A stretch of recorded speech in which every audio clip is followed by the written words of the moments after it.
Vítajte pri počúvaní podcastu Kmec o pláne. Moje meno je Peter Kmec a som podpredsedom vlády pre plán obnovy a znalostnú ekonomiku.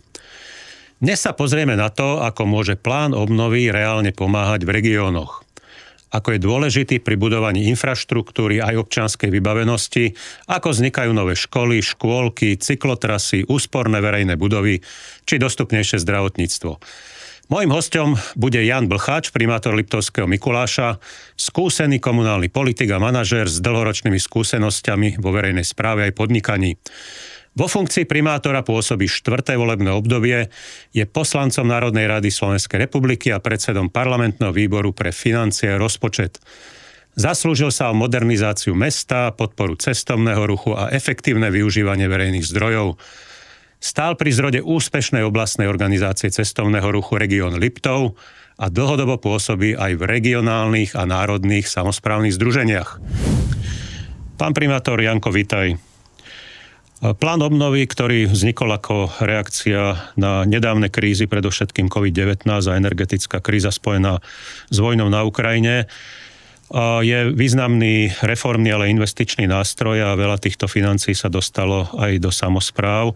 Ty ako primátor takého väčšieho mesta Liptovský Mikuláš ste boli celkom úspešní v čerpaní týchto finančných prostriedkov. Opíš nám, ako z pohľadu samosprávy si vnímal tie výzvy v rámci plánu obnovy a teda ste celkom úspešné mesto, takže povedz nám, ako sa vám darilo. Tak ako si povedal pán podpredseda, plán obnovy a odolnosti je reakcia na krízu, ktorú sme prežili, predovšetkým covidovú, ale potom prišla aj energetická a ďalšie. Navyše, naša bývalá vláda nám to trošku okorenila, tak povediac, pretože rozhodnutím vlády Igora Matoviča ešte a potom aj Eduarda Hegera nám ako samosprávam na celom Slovensku bolo odobraté niekoľko 100 miliónov eur ročne, s ktorými sme pôvodne počítali a ktoré sme nedostali, pretože sa presunuli do daňových bonusov. A naozaj to nie sú malé peniaze, ktoré je treba nahradiť, pretože ten modernizačný dlh na samosprávach je od ich vzniku vlastne pomerne značný. My sme prevzali vtedy od štátu vlastne všetky budovy škôlok, cesty, chodníky, budovy ďalších inštitúcií, ktoré používame v meste a tie potrebujú značnú opravu. Tak ako si správne poznamenal, že k tej globálnej kríze prispela aj predchádzajúca vládna koalícia, takže ten plán obnovy bola možno určitá kompenzácia za tie nesprávne kroky predchádzajúcich vládnych koalícií, ale nejaké tie peniaze sa dostali prostredníctvom projektov cez plán obnovy do kasy mesta, a teda do skvalitňovania verejných služieb. Opíš nám možno niektoré tie projekty, o ktoré sa uchádzalo mesto Liptovský Mikuláš a kde ste boli úspešní. Ešte predtým, než sa dotknem konkrétnych projektov, musím povedať, že my sme mali navyše ešte takú špecifickú situáciu v meste vo volebnom období 2019 až 2022.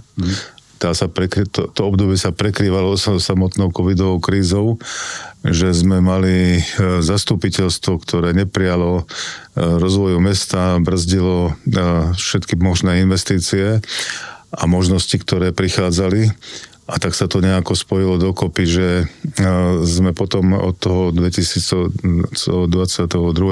roku po voľbách v tomto období mohli sa nadýchnuť a využívať všetky možnosti, ktoré sa objavili vrátane teda plánu obnovy.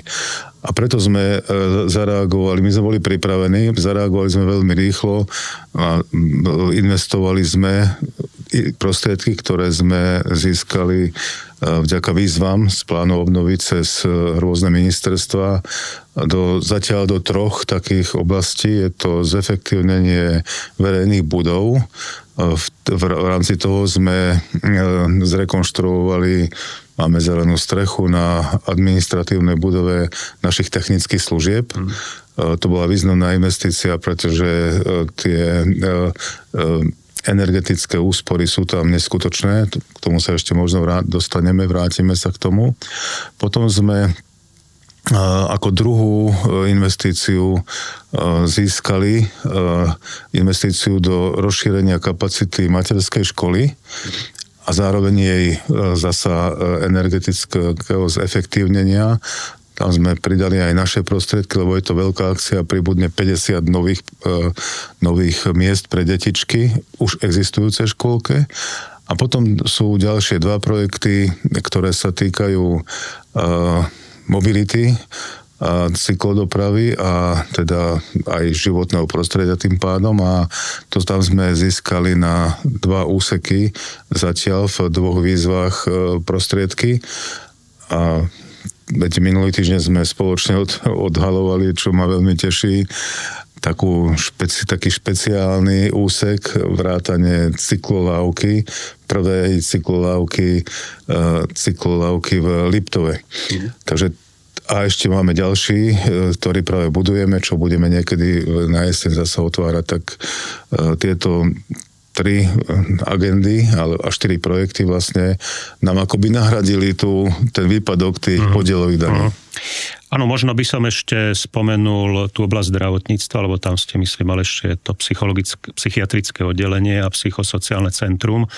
Takže aj v oblasti zdravotníctva sa dosť investovalo. V konečnom dôsledku ten segment zdravotníctva má najväčšiu alokáciu, takmer 1,5 miliardy, takže som veľmi rád, že aj do tých ambulantných služieb, aj do toho prvého kontaktu s pacientom sa dostávajú tieto peniaze. Ale vrátim sa k tej cyklodoprave, pretože videl som, že obyvatelia Liptovského Mikuláša, či už mladšia generácia, žiaci zo základnej školy.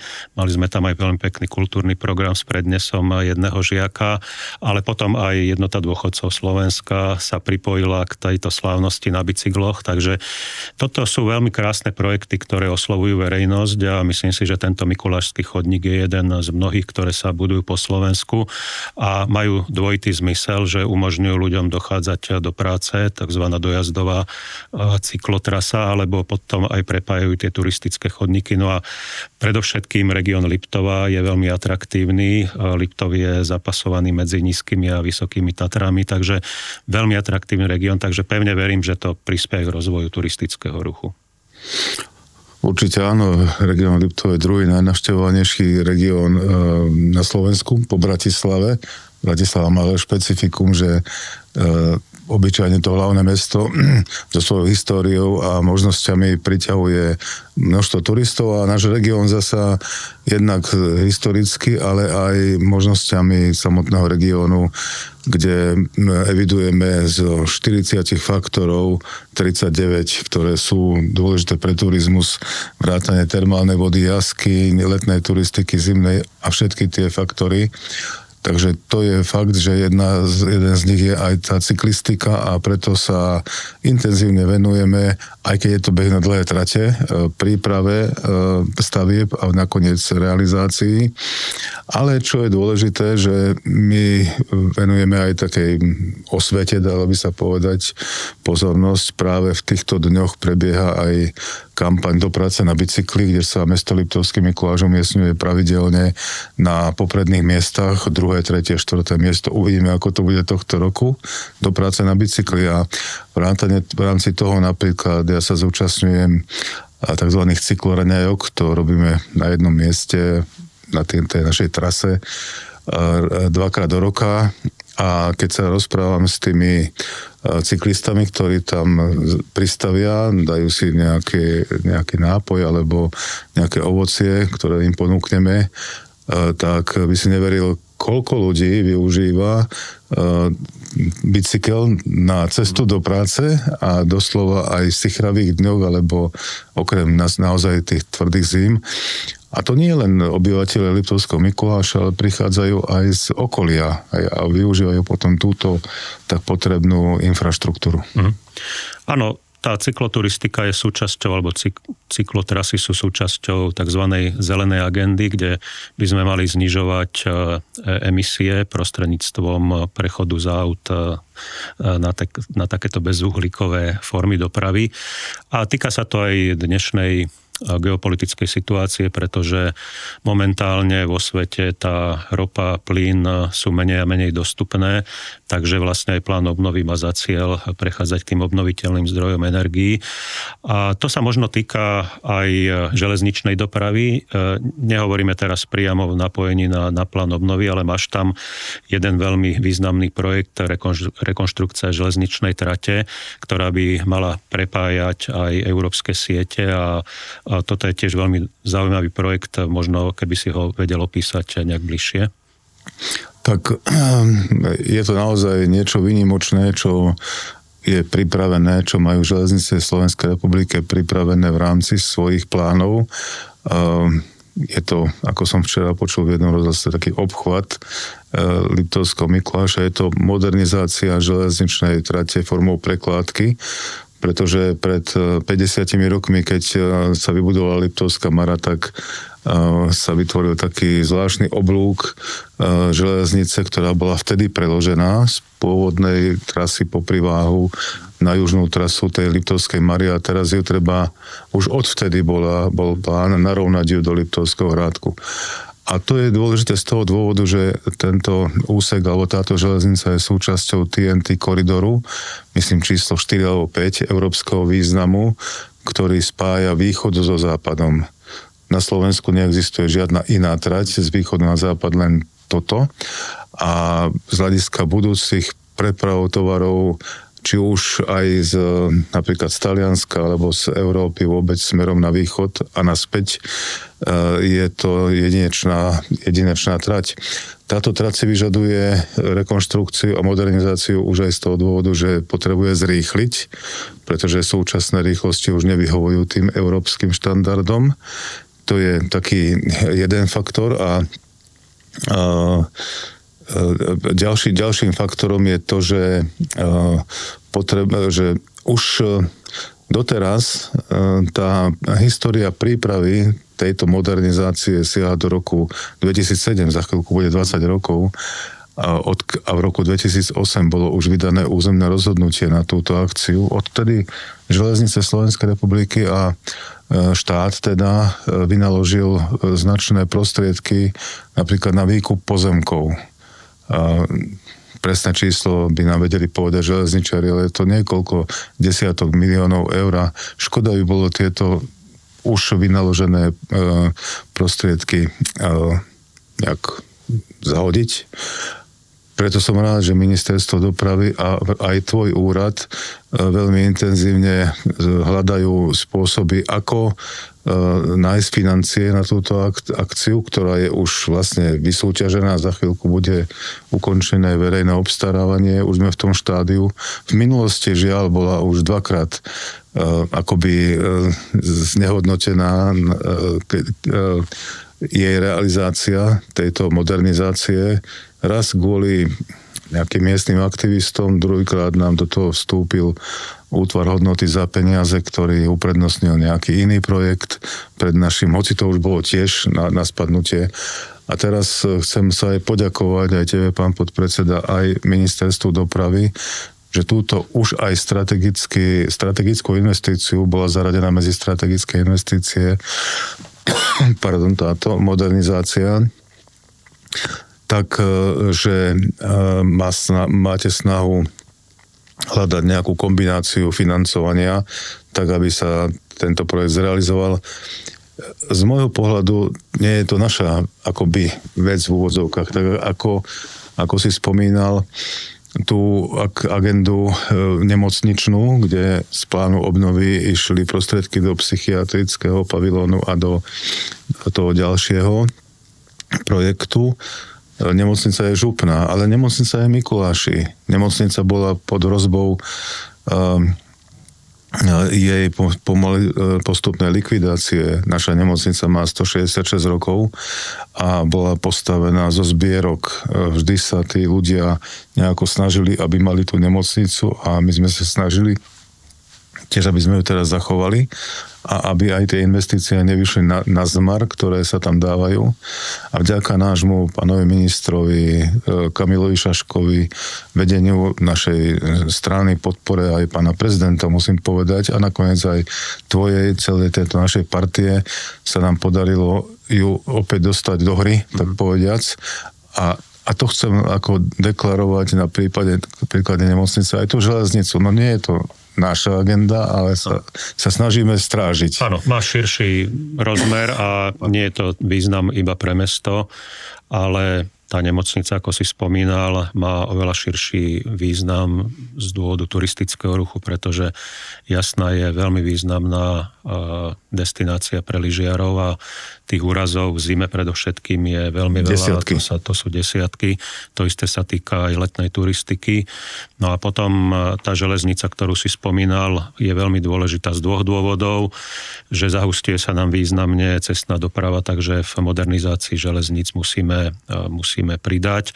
A ako si spomínal, vlastne táto západovýchodná cesta, ktorá je jediná vedúca cez Slovensko, bude výrazne napojená aj na integráciu krajiny do Európskej únie a tam sa zvýši výrazne prevoz či už cestujúcich alebo aj tovarov. Takže tam spoločne bojujeme aj v Bruseli za financovanie, či už z tejto finančnej perspektívy alebo aj do budúcna. Takže máš tam veľmi významné projekty, o ktoré treba zabojovať nie len na tom regionálnom, ale aj na tom celoeurópskom poli.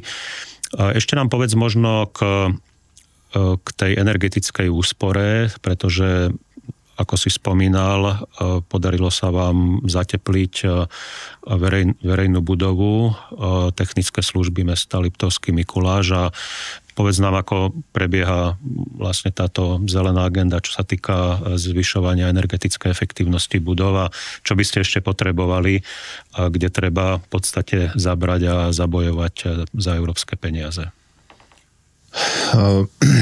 To je naozaj agenda, ktorá je v súlade s tým takým heslom alebo s pravidlom, že myslí globálne ako aj lokálne. Lebo vidíme, že tá klimatická kríza je čiastočne spôsobená aj napríklad tým, že keď si predstavíte, koľko je budov v Európe, na Slovensku, na svete a že každú tú budovu nejakým spôsobom musíme vykurovať a tie straty, ktoré sú únikom toho tepla, aj tie prispievajú k klimatickej kríze. Čiže toto si uvedomujeme a preto my v Liptovskom Mikuláši sa nám už podarilo zatepliť viaceré verejné budovy, vrátane napríklad škôl, alebo už spomínanú teraz škôlku, to už je tretia v poradí, ktorú rekonštruujeme z plánu obnovy odolnosti. Alebo aj predčasom sa nám podarilo samotný komplex budov Mestského úradu. To je naozaj niečo výnimočné, že máme tam krásnu budovu, ale 30-ročnú a pred tým zateplením boli tie úniky neskutočné. Dneska to je úplne v pohode. A táto budova napríklad konkrétne technických služieb, vrátane zelenej strechy, a ďalších teda aktivít, ktoré tam boli urobené, znamená úsporu na energii až 70%. To je niečo neskutočné a preto jednak ušetríme, jednak pomôžeme životnému prostrediu. Ešte počas výstavby, v minulom roku sme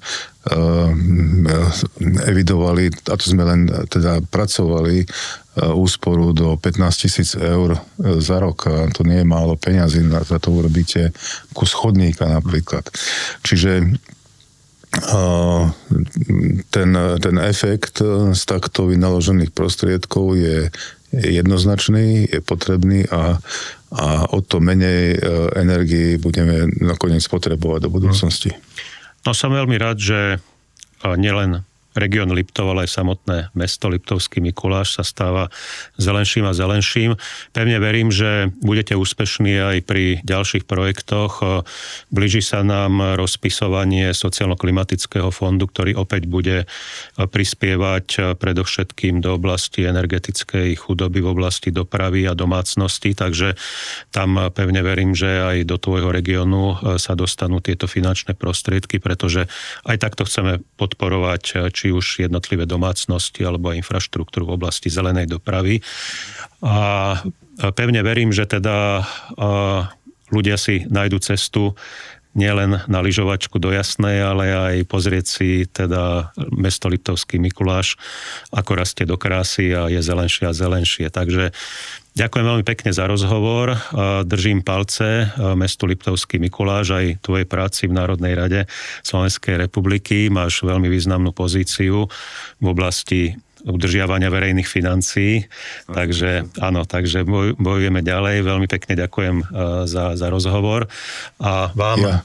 Ja ďakujem samozrejme pán podpredseda za pozvanie, za priazeň pre naše mesto, pre náš región, lebo tým, že vlastne navštevuješ pravidelne, či už oficiálne, pracovne, niekedy samozrejme aj súkromne regióny, máš kontakt a vidíš potom, že ako tí ľudia žijú a čo potrebujú. To je dôležité, lebo riadiť rozvoj krajiny tu z Bratislavy bez poznania regiónu je nezmysel a preto ti chceme za to poďakovať. Určite. Veľmi rád sa vrátim pracovne, aj súkromne, či už na ski Alp alebo na turistiku a vám, diváci, ďakujem veľmi pekne za pozornosť. Teším sa na ďalšie diely a sledujte a počúvajte nás aj naďalej. Dovidenia. Dovidenia.